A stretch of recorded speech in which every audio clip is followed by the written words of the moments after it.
Hello and welcome to what I call a new video, and today we are going to be talking about Deltarune and its meta-narrative. Now, what actually is a meta-narrative? A meta-narrative is a story that includes parts that are outside of the game. The outside variable in Deltarune's case, as the theory goes, would be the player's control over Kris. Now, of course, this could be completely goddamn wrong. And Deltarune could have a significantly smaller amount of meta-narrative in it. Because as it goes right now, Deltarune has two separate narratives. The player control narrative and the what I call Dark Fountain narrative. The Dark Fountain narrative, of course, being the whole Rel-Say prophecy thing. And the player control narrative is the fact that we are in control of Kris, and Kris is clearly not very happy with us being in control. Now, I do believe in the player control theory.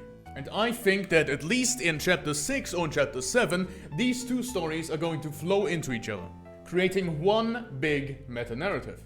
But for now, people who don't enjoy meta-narratives can still enjoy this part of the story. Because again, a lot of Deltarune creators and Deltarune YouTube is obsessed with this part of the narrative. I just want to point out that this part of the narrative does exist, and you can enjoy just this part without having to enjoy this part, because ultimately, for now, this part is in the foreground of things. But if you plan on doing that, disclaimer, it's probably gonna come back to this.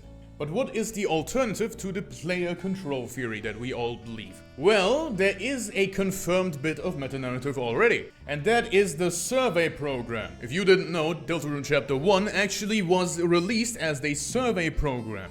The Undertale Twitter account actually had a little bit of hacking going on, and with hacking I mean Gaster. And Gaster basically said, yo, check out this game I made. So clearly, there is a little bit of meta-narrative here. Perhaps the meta-narrative here is that whoever, Gaster, sent us the survey program is the person that made this world and this inwards narrative.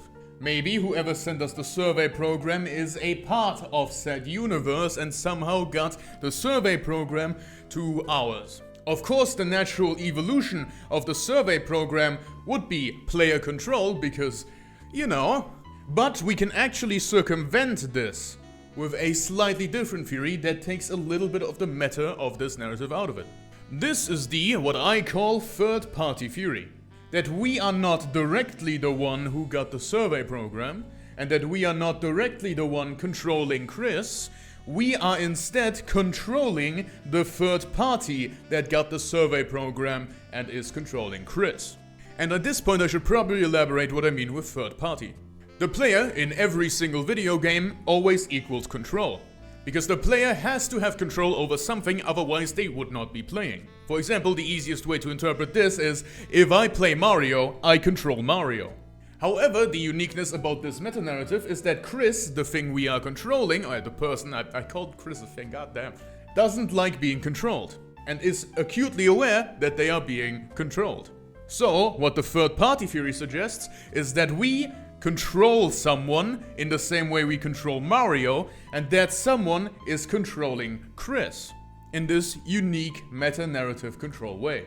Now, do I think the third-party theory is going to happen?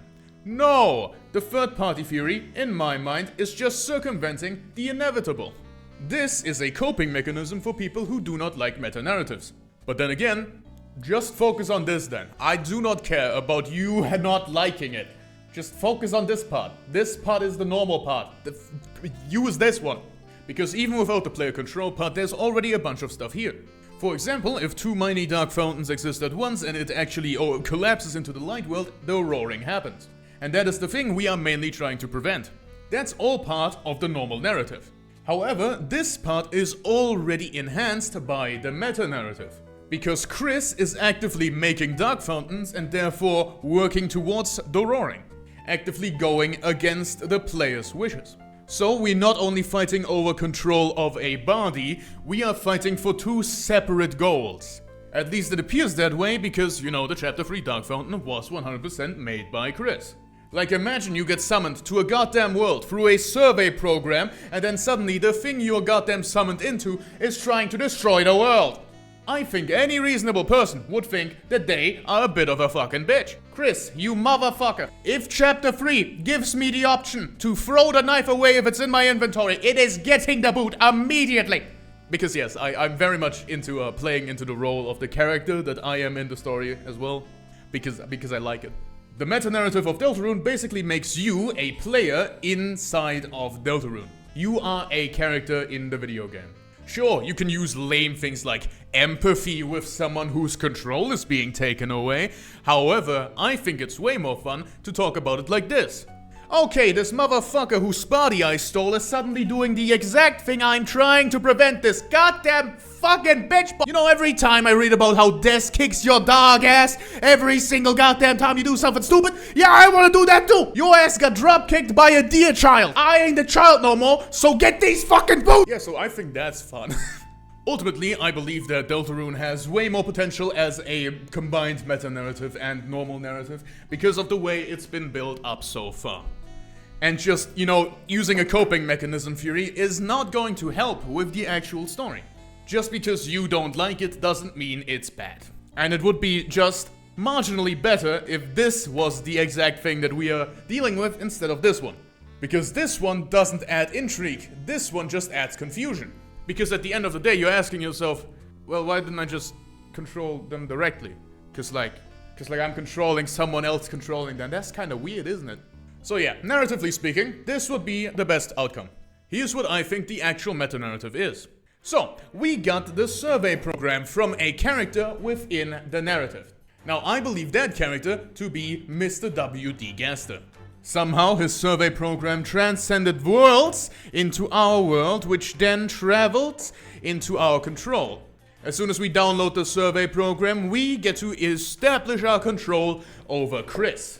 We are then told that we have to destroy dark fountains, because if we don't destroy dark fountains, the roaring is going to happen. If the roaring happens, the entire world is at stake. And if the entire world is at stake, we have failed the survey program. However, the very vessel that we are controlling, because again, we do not have a choice. No one can choose who they are in this world.